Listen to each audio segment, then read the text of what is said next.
Hello friends, and welcome to this channel. My name is Ashley and I read nonfiction stories. In keeping with our theme of nonfiction stories, because as I have explained before, little boys prefer nonfiction to fiction, I've chosen the book Awesome Facts About Sharks, and this book is written by Llewellyn and it is published by Aladdin Books.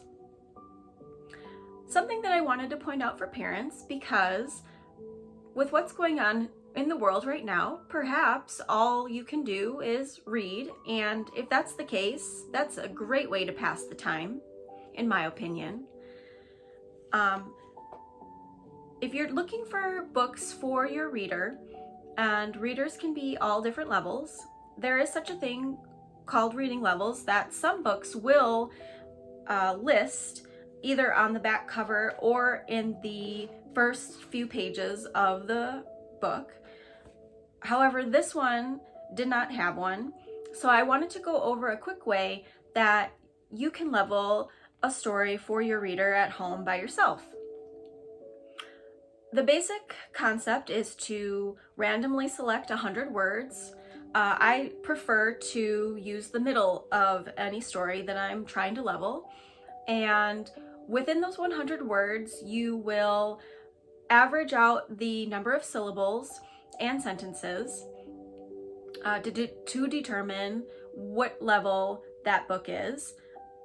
There is a chart that I use, and I will reference it in the description of this video. You want to appropriately choose books for your reader, because just like adults, children, if they're struggling, they tend to give up and quit without much practice. But as I've stated before, practice makes progress. It's not perfect, it's progress. And the more we progress in reading, the more that we can become independent and curious and go out into the world and discover things for ourselves, which I think is very important. And we want to instill that love in children. So let's begin, shall we?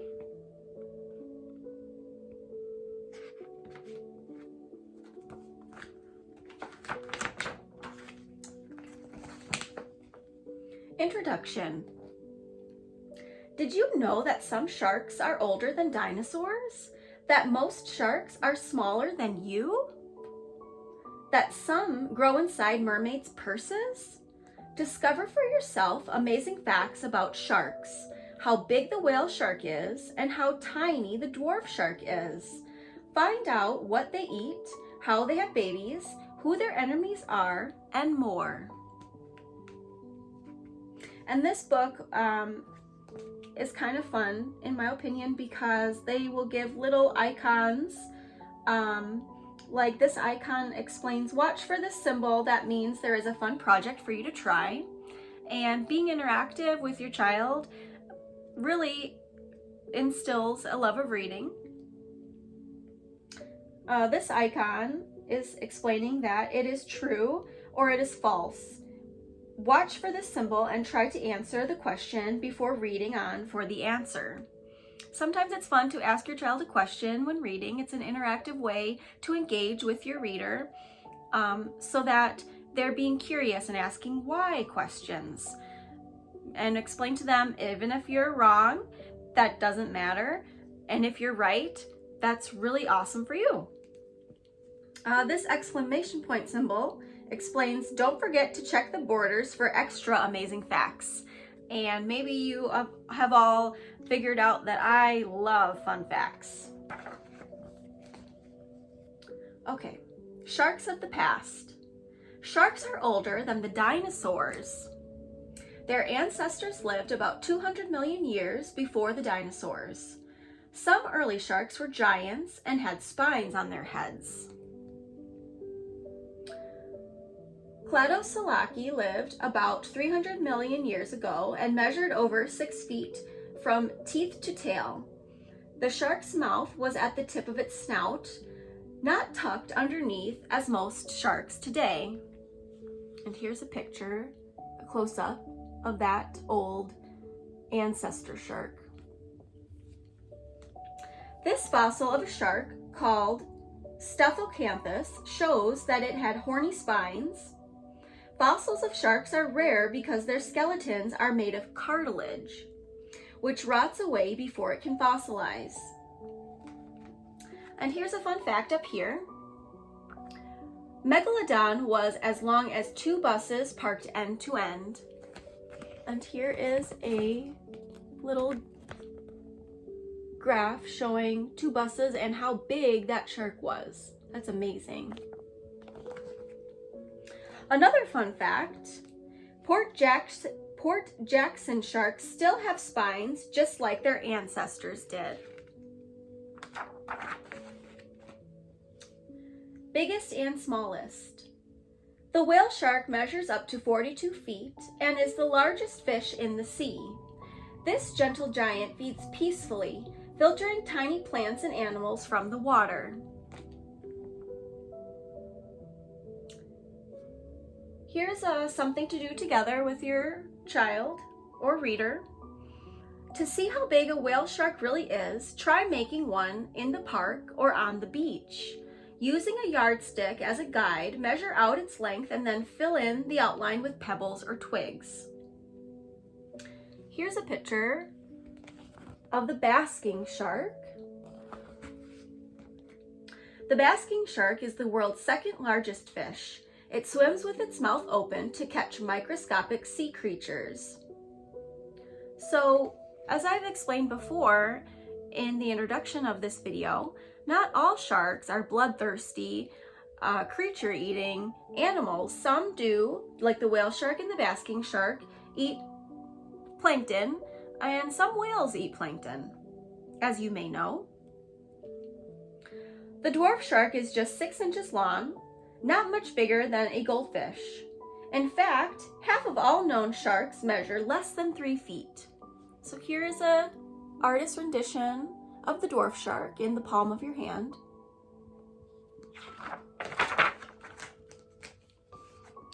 Sharks that glow. Some sharks that live in the deep, dark parts of the ocean make their own light. The jaws of a megalomouth shark give out a silvery glow.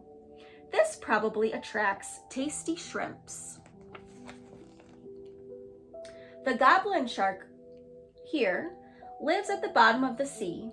Its long, sensitive snout helps it to find any prey nearby. Lantern sharks glow in the water thanks to a luminous slime on their skin. Experts think the coloring may help sharks to attract their prey or keep their place in a shoal. The cookie cutter shark gets its name from its curious bite.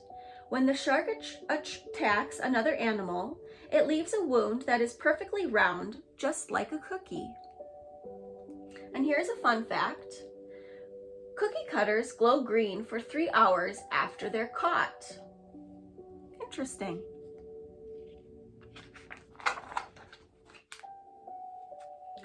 Shark shapes. Sharks come in all shapes and sizes. The hammerhead shark has a T-shaped head just like the top of a hammer. As the shark swims, it swings its head from side to side so that its eyes have an all-around view. I really love the hammerhead shark. The wobbegong is a strange-looking shark with speckled skin and tassels that make it look like a rock or seaweed. The fish makes use of this camouflage by hiding on the ocean floor and snapping up fish. Sharks are related to rays. Both groups of fish have gill slits instead of flaps and skeletons of cartilage rather than bone. Here's a true or false question to ask. True or false? Some sharks have wings. Let's think about that before we answer. The answer is true. The angel shark's large fins are just like wings. It uses them to glide along the ocean floor as it searches for crustaceans and fish. And here is a close-up view of a ray and the angelfish.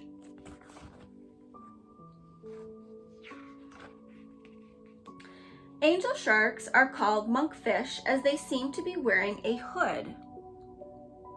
And another fun fact, the wobbegong was named by the Aborigines of Australia. And if you don't know about the Aborigines of Australia, you should Google them. They're very interesting. Anatomy. Most bony fish have an air-filled bag called a swim bladder inside them, which helps to keep them afloat. Sharks don't have swim bladders. To avoid sinking, most sharks have to swim all the time, just like treading water. A shark's body is sleek, streamlined, and built for speed. Its fins are large and rather stiff. They help it to move forward, stay upright, steer, and stop.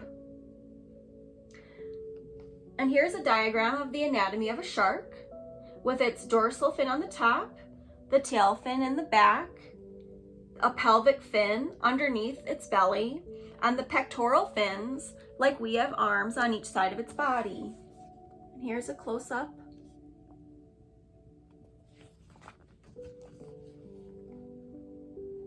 Like all fish, sharks have gills to take in oxygen from water. As water flows over the gills, tiny blood vessels absorb the oxygen and carry it around the body. Here is a true or false question to ask. Some sharks sleep in caves. Think about it for a minute before you make your answer. The answer is true. The white-tip reef shark is a sleepy fish. At night, it cruises sluggishly around coral reefs and spends the day sleeping on the ocean floor. It often hides away in caves to avoid being spotted and disturbed. Some fun facts. The triangular dorsal fin is the first sign of an approaching shark.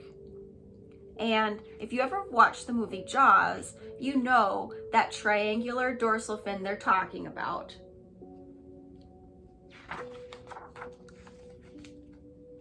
Teeth and jaws.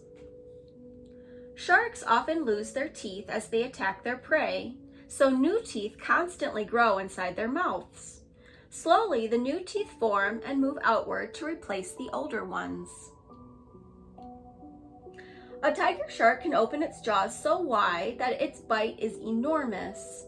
The teeth have a sharp point and two serrated edges, just perfect for seizing and slicing prey. Fun fact, fighter planes have been decorated with sharks' teeth to make them look mean. Another fun fact, sharks can't chew their food. They have to swallow it in large chunks. And this information box here is talking all about different types of shark teeth. A shark's teeth give clues to its diet. Most sharks have sharp cutting teeth, but some have small files and filters to trap plankton or blunt broad teeth to crush shells. And here is a close-up of the different types of teeth that sharks can have.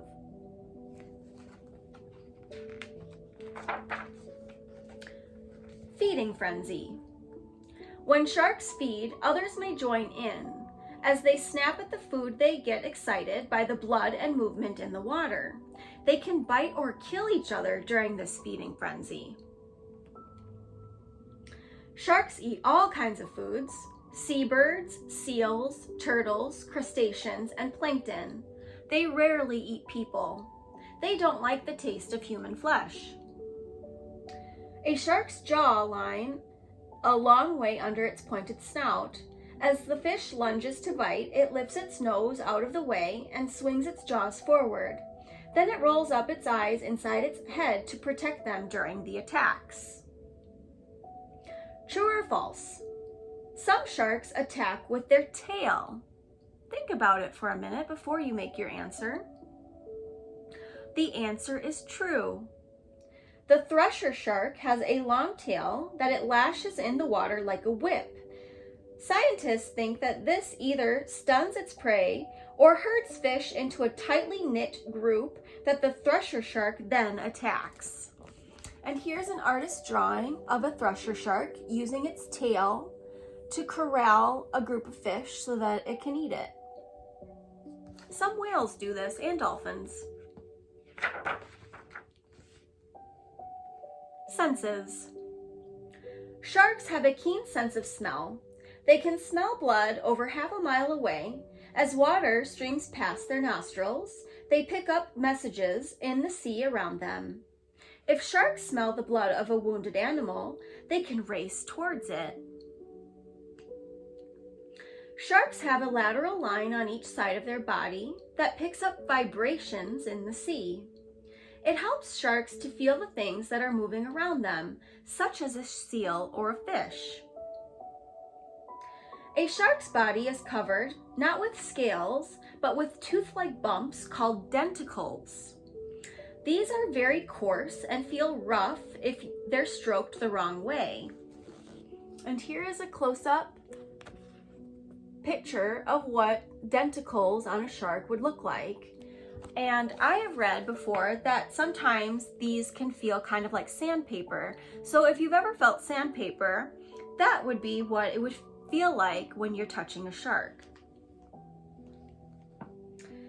Sharks have tiny organs on their snouts that pick up electrical signals.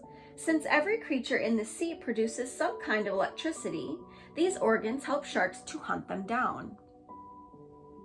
Some fun facts. Sharks have a good sense of taste and spit out things that are bad. Shark skin was once used on sword handles to give a good grip.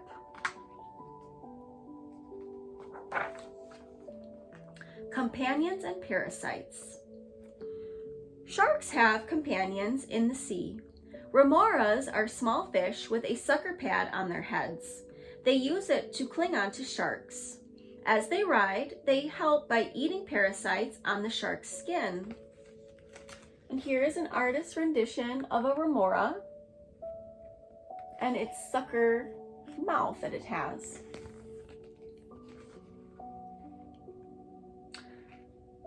Copepods are crustaceans that stick to a shark's fin and feed on it. They may even cling to a shark's eyes so that it can hardly see. This explanation box is explaining small, agile pilotfish often swim alongside a shark.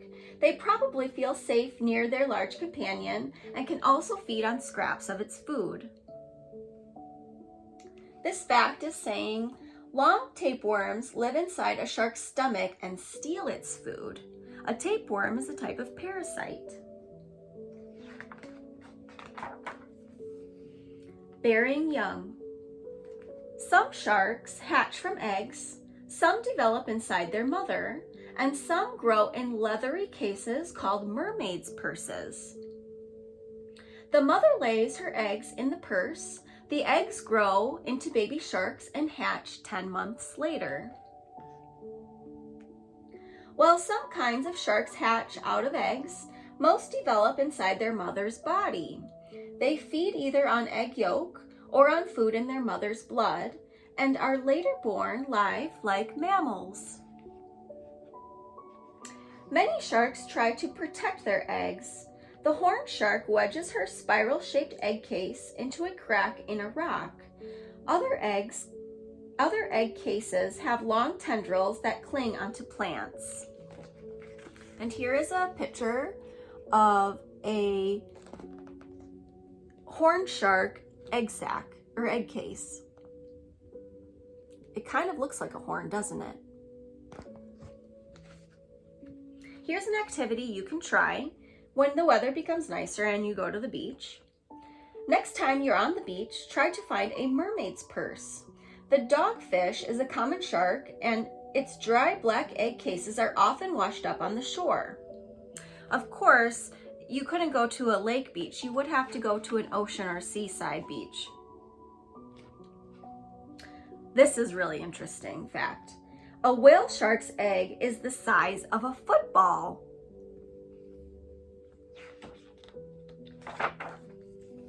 Shark enemies.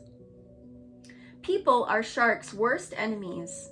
Large meat-eating sharks have no enemies in the sea, but people kill them for sport and for their meat, skin, and oil. Also, many sharks get trapped in our fishing nets and drown. That's very sad. Sharks are killed so that people can make soup from their fins, jewelry from their teeth, and medicines and lipsticks from their oil. Yet all these things can be made using other materials. Some people catch sharks for sport and treat their bodies as trophies. Every year, the number of large sharks in the sea falls.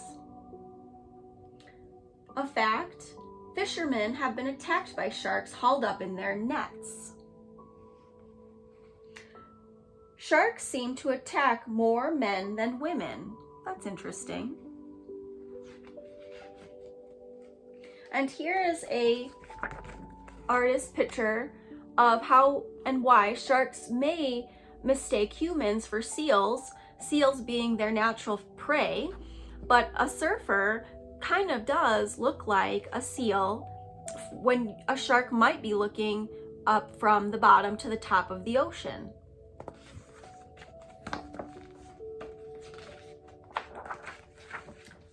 And this will be the last part, called studying sharks. Divers who study sharks need protection. Many wear chainmail suits called tunics, made from thousands of stainless steel rings. Sharks can't bite through the heavy suits. And here's a close-up of a diver in their tunic. Underwater photographers can film sharks safely from inside strong metal cages. It can still be a scary ordeal though. They attract the sharks with a strong smelling bait. Sometimes the sharks crash heavily against the cages trying to get inside. And that would be scary, wouldn't it? Here's a picture of a diver in the cage studying the sharks. And this exclamation box is explaining, to study sharks, scientists need to be able to follow them. They do this by catching sharks, attaching sonic tags to their fins, and then returning them to the water. The tags give out radio signals that the scientists carefully track. And so here, this is a tagging pole, and here's the shark with the sonic tag attached to their dorsal fin.